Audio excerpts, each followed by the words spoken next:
Hakim Pengadilan Tipikor Negeri Palembang memvonis terdakwa Alex Rahman, staf pribadi mantan Kadisnaker Trans Sumsel Deliar Marzuki setahun penjara, sama denda sebesar 50 juta rupiah. Vonis ini lebih ringan dari tuntutan JPU yang menuntut terdakwa 4 tahun penjara.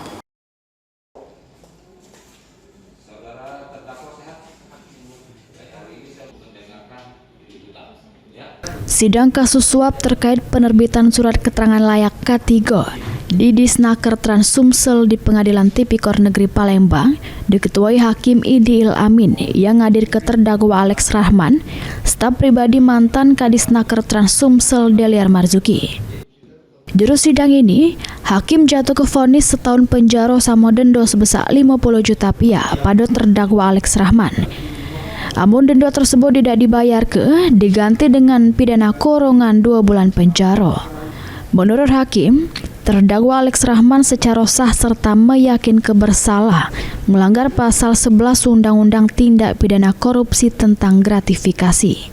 Vonis tersebut lebih ringan dibanding tuntutan JPU yang menuntut terdakwa Alex Rahman 4 tahun penjara. Diketahui, terdakwa Alex Rahman bersama atasannya Deliar Marzuki ditangkap juru operasi tangkap tangan oleh anggota Pirsus Kejari Palembang.